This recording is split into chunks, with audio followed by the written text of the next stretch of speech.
Hi friends, welcome to Pallimittai. இன்றைக்கி நம்ம மதுரை ட்ரிப்பில் வந்த முக்கியமான இடம் கீழடி அருங்காட்சியகம். இந்த மியூசியம் மதுரையிலேருந்து 12 கிலோமீட்டரும் சிவகங்கையிலேருந்து 37 கிலோமீட்டர் தூரத்துலையும் இருக்குது. இந்த மியூசியத்தை 18 கோடி ரூபாய் செலவுலையும் 2 ஏக்கர் பரப்பளவுலையும் செட்டிநாடு கட்டிடக்கலையில் கட்டியிருக்காங்க.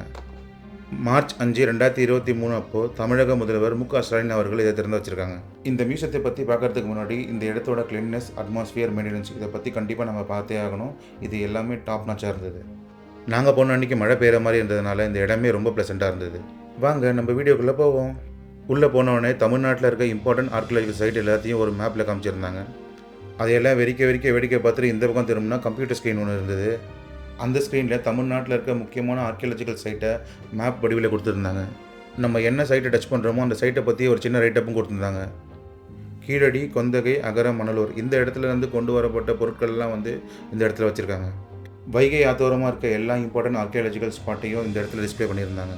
2600 வருஷத்துக்கு முன்னாடி நம்ம சங்ககால மக்கள்லாம் எப்படி வாழ்ந்துருப்பாங்கன்னு தெரிஞ்சுக்கணுன்னா கண்டிப்பாக நம்ம வாழ்க்கையில் ஒரு தடவையாவது கீழடிக்கு வரணும். இந்த மியூசியத்தை மொத்தம் 6 கட்டமாக பிரிச்சிருக்காங்க.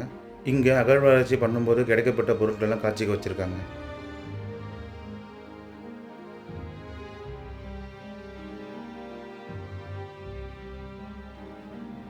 என்னடா இது இவ்வளோ பெரிய பானையில் தண்ணியாக ஊற்றி வச்சாங்க அப்படின்னு நினச்சிங்கன்னா அதான் தப்பு. இது அந்த காலத்தில் பிணங்களை எரிவிட்டால் யூஸ் பண்ண தாழி. அந்த காலத்தில் திமிழ் உள்ள காளையோட எலும்புக்கூடு ஒன்றை காட்சிக்கு வச்சுருந்தாங்க. அது பார்க்க மிகவும் பிரம்மாண்டமாக இருந்தது.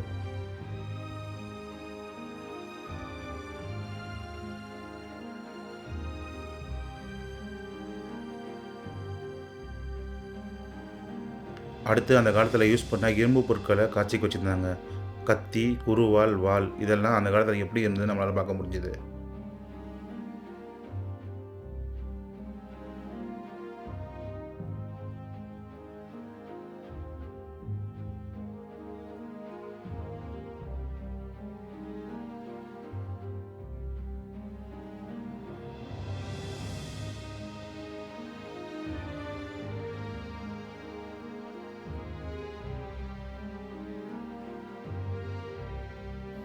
அடுத்து நம்ம முன்னோர்கள்லாம் விளையாடின சின்ன வீடியோ கிளிப்பிங் ஒன்று ஓடிட்டு இருந்தது. அப்படி என்ன தானே விளையாடிருப்பாங்கன்னு பார்த்தா நம்ம தாயபாசு. சரி, அந்த காலத்தில் எப்படி தான் உருட்டுறாங்கன்னு கொஞ்ச நேரம் வேடிக்கை பார்த்துட்டு இந்த பக்கம் திரும்பினா அந்த காலத்தில் யூஸ் பண்ண தாயக்கட்டைகள்லாம் டிஸ்பிளேல வச்சுருந்தாங்க.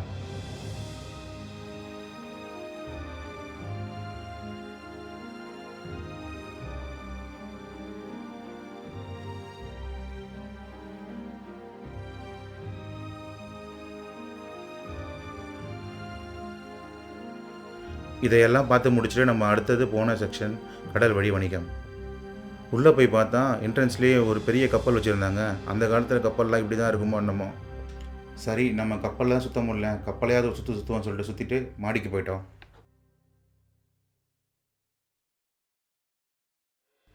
மாடிக்கு போய் பார்த்தா அந்த காலத்தில் யூஸ் பண்ண காயின்ஸ் எல்லாம் டிஸ்பிளேல வச்சுருந்தாங்க.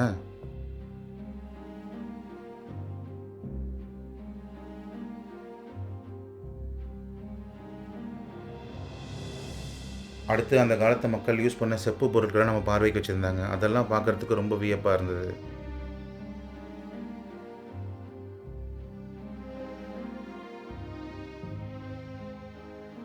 வெளிநாட்டிலேருந்து கிடச்ச தமிழி ஸ்கிரிப்ட்ஸ் எல்லாம் அங்கே பார்வைக்கு வச்சுருந்தாங்க. அடுத்து அந்த காலத்து மக்கள் யூஸ் பண்ண ஆபரணங்களில் டிஸ்பிளேல வச்சுருந்தாங்க. அந்த காலத்தில் யூஸ் பண்ண தங்க ஆபரணங்களும் மணிகளும் பார்க்கவே ரொம்ப வியப்பாகவும் ஆச்சரியமாகவும் இருந்தது.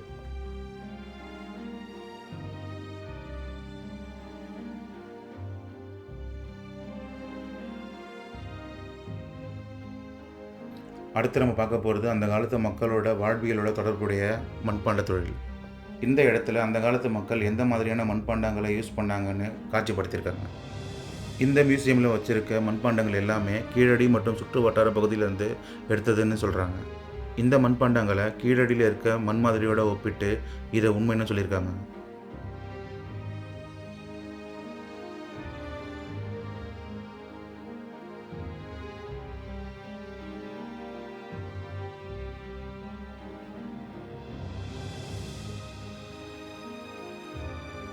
அடுத்து சங்ககால மக்களோட கட்டடக்கலையை காட்சிப்படுத்தியிருந்தாங்க.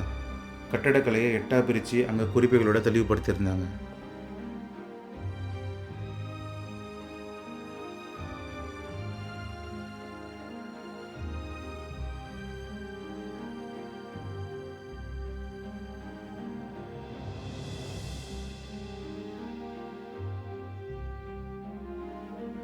இதையெல்லாம் பார்த்துட்டு வெளியே வரத்துக்கு மனசே இல்லைங்க. அந்த இடத்தோட ஆம்பியன்ஸும் அட்மாஸ்ஃபியரும் எங்களை அங்கேருந்து போகவே விடலை.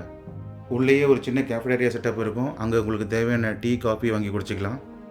என்னையெல்லாம் விட்டுருந்தா நான் ஒரு வாரம் அந்த மண்டபத்திலே தூங்கி எழுந்து ரெஸ்ட் எடுத்து வந்திருப்பேன். பட் நாங்கள் அடுத்து ஆர்கியாலஜிக்கல் சைட் போக வேண்டியிருந்தது. அதனால் அங்கேருந்து கிளம்பிட்டோம். ஆர்கியாலஜிக்கல் சைட் மியூசியம்லேருந்து 1.5 கிலோமீட்டர் தூரத்தில் தான் இருக்குது. நாங்கள் போன அன்றைக்கி செம்ம மழை. 2 பக்கமும் பச்சை பசேல்னு சூப்பராக இருந்தது.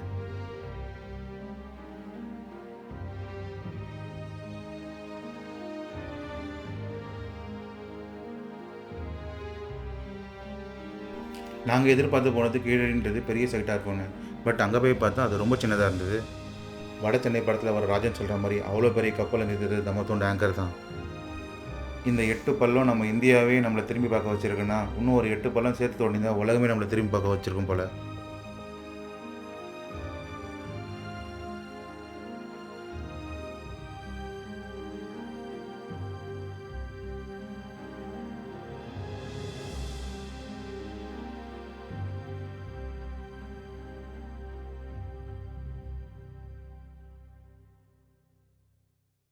இந்த 10 அடி பள்ளம் நம்ம பண்டைய மக்களோட பண்பாடை நம்ம கண் முன்னாடி கொண்டு வந்து நிறுத்துது.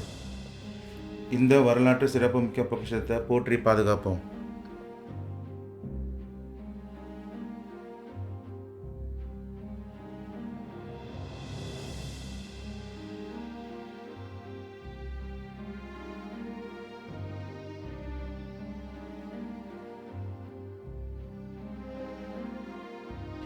இந்த வீடியோ உங்களுக்கு பிடிச்சிருந்தா லைக் பண்ணுங்கள், ஷேர் பண்ணுங்கள், சப்ஸ்கிரைப் பண்ணுங்கள். கூடவே அந்த பெல் பட்டனை கொஞ்சம் தட்டி விட்டுருங்க.